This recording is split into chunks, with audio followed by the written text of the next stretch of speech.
Hello everyone, welcome to Come Sit at My Table. We're Tom and Melissa, and we're really glad that you're joining us today.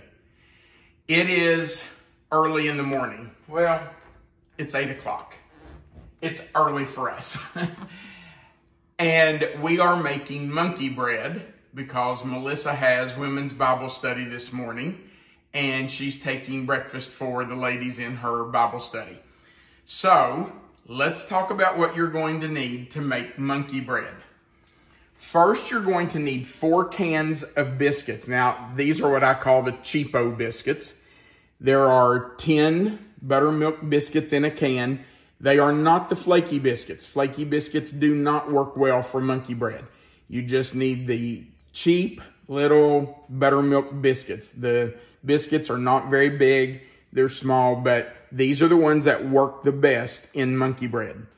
You're also going to need sugar, and I'm starting with 2 cups. I'm hoping that's enough, but if not, we will put some more in as we go along. But 2 cups of sugar to start with. I'm going to start with about 3 tablespoons of cinnamon in that sugar. I'm going to go ahead and dump that sugar into my container and put about 3 tablespoons.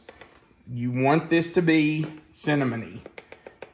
So, that was heaping, so maybe I shouldn't fill this one quite full. Okay, so about 3 tablespoons. If we need more sugar later, we'll have to come back and also add some more cinnamon to it. But we're just going to stir that up. Okay, we'll do that more in just a minute.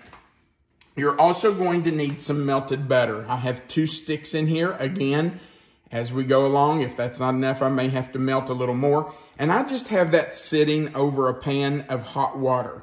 That's because as we put those cold biscuits into this warm butter, it will kind of solidify that butter if we don't keep it warm. You certainly don't have to put the warm water under it. If you don't do that, then you might have to just stick your butter back in the microwave occasionally to remelt it. You're also going to need about 1 cup of chopped pecans, and we will start by putting some of those right in the bottom of our pan. You don't want all of them in there now because we're going to make layers. I think I just lost one. Did you spray your pan? I did spray the pan. It is sprayed with non-stick spray. That just helps this to release. It is kind of sticky and gooey. All right, so let's get started making our monkey bread. Just take our biscuits out. We'll move those 3 cans back here. And we'll start by opening one of our cans. Now, each of these biscuits is going to be cut into 4 pieces. So this can of 10 biscuits is going to become 40 pieces. And we'll just take those out. All right, I have these 2 backward. I need to switch this. So I've just made like a little assembly line here. It's the easiest way for me to do it. I just take each biscuit, cut it in half, and I have found over the years that scissors are the easiest way to do this. I just cut each piece into 4 quarters and drop them in to the butter. Oops, drop that half in there. So we'll do about half of the biscuits in this can. And then we will put them in the sugar cinnamon mixture. I got this recipe, wow, I don't know, early 80s, probably 1983, from a lady that I worked with at school. It's about 5 of them. So we just want to make sure that each piece is coated with the butter. Let me stir this sugar cinnamon up just a little better because we want to make sure that it's mixed up really well. And I have found that the best way to mix it is really just to shake it. I usually put a lid on it and shake it, but if I did that, you couldn't see it. So, okay, that's mixed up pretty well. Then we just take our pieces out of the butter, drain them a little bit, let them drip off, and drop them into the sugar cinnamon mixture. Now, I can tell you that I have made this, I'm not exaggerating, probably more than 100 times, because I used to make it on Fridays to take to work with me. Melissa and I are retired school teachers, and so on Fridays, this would be our treat. I would take it and stick it in the teacher's lounge, and everybody could just munch on it. Now, once you get all those pieces in the sugar cinnamon, you just want to stir those up. Just be careful not to mash up your biscuits. Make sure they're not stuck together because you want sugar and cinnamon around all of them. Then, you do not want to place them in your pan. You literally just want to throw them in. No rhyme or reason, just shake a little bit of that sugar and cinnamon off. You don't want a bunch of it just laying in the bottom of your pan.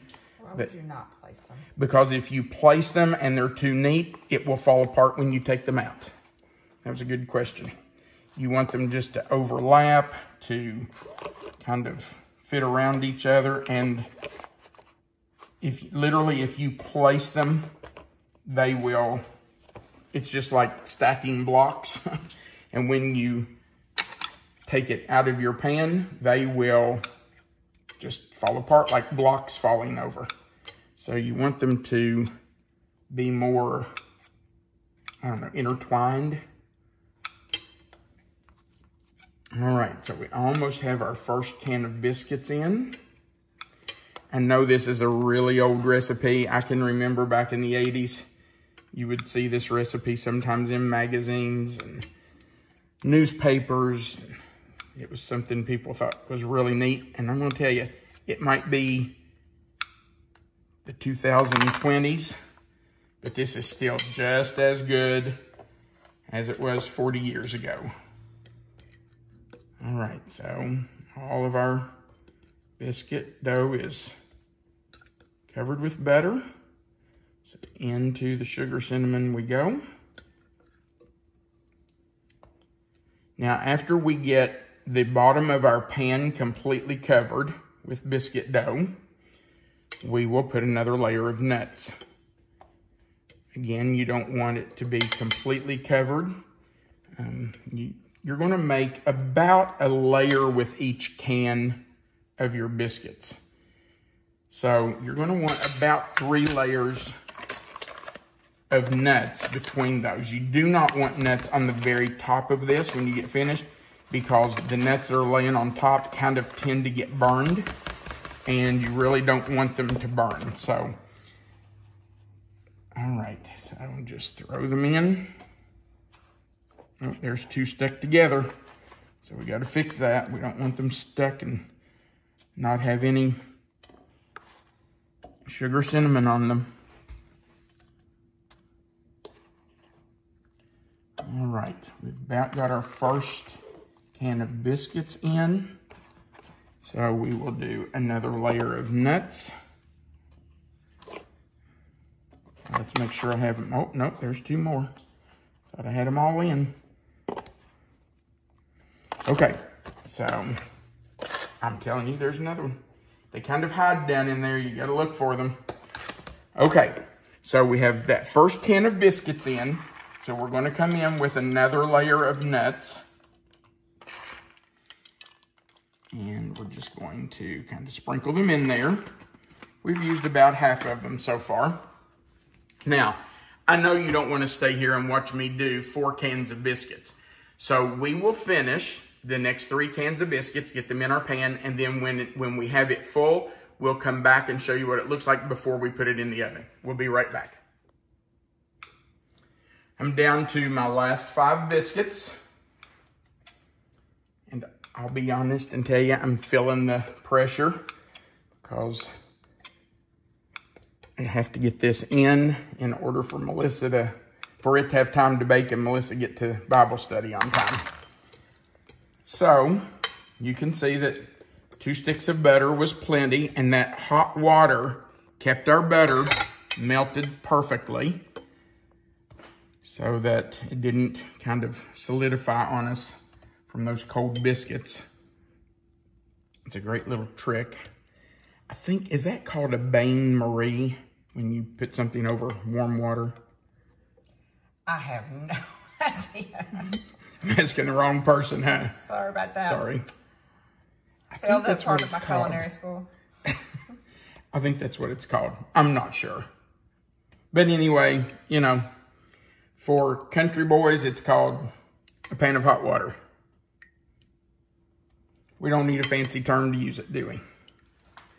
Okay, so our last 5 biscuits are in.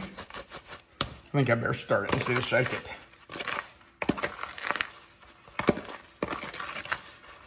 Just want to make sure those biscuits aren't stuck together. You want sugar and cinnamon on every part of them. Okay, now I will tell you that when you get to the top layer, it's harder to cover the whole pan because the top of this pan is bigger than this bottom was. So you may not be able to cover the whole thing, but just spread them out as well as you can because you don't want them all on one side. You want it to kind of be even. Where have I got a hole? Right there and right there, right there and right there. Okay, that's all of it. And you can see that I probably started with 2.5 cups of sugar. Probably 2.5 because I piled that up. So, we have all of our biscuit pieces in. I am going to take just a little bit of that sugar cinnamon mixture and sprinkle over the top, just in case there are any pieces in there that aren't completely covered. Let those get covered, and that'll just melt and run down through them. So, just a pinch or two. All right, we have our oven preheated at 350 degrees. We're going to set our timer for 30 minutes. I'll check it at the end of 30 minutes. It should be kind of firm to the touch. You should be able to touch the top, and it should be a little firm. You just want to make sure that those biscuits in the center are completely done. You don't want them raw. So we'll check it at 30 minutes. We might add another 5 or so, but we will be back when it's finished and let you see what it looks like. We'll be right back. We baked our monkey bread for 30 minutes. Then we let it rest in the pan for about 10 minutes just to solidify so it wouldn't fall apart. I put the glass plate on top of it and flipped it over, and it came out perfectly. That's beautiful. Now let me tell you so that, good. Well, your Bible study group's about to find out. Let me tell you that this is a great, great dish to have your kids or grandkids help with. There's nothing in the world they can get hurt on. Let them put the biscuit pieces in the butter and move it over to the sugar cinnamon mixture and move it over to the cake pan. Let them do it. I mean, there's nothing they can hurt. And when kids are in the kitchen and they're cooking, they like the food more and it gets them interested in cooking. So I apologize to Melissa's Bible study group because I am taking a bite of this. I'm sorry, ladies. They will be happy to have some. They will not I mind. know they will.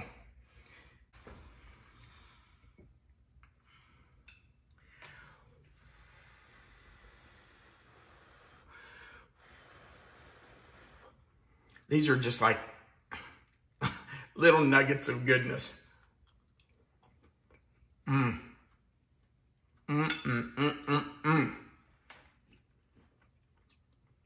That is so good. Delicious. Okay. We have to go because Melissa has to be at Bible study in 17 minutes and we have a 10-minute drive. So, let me remind you, if you would please, to go right below this video and give us a thumbs up, just says you liked our video. And if you've not already, go over to the other side right under the video and click that subscribe box. You only have to do that once. And the little notification bell beside of it and the word all, that just lets YouTube notify you when we put up a new video.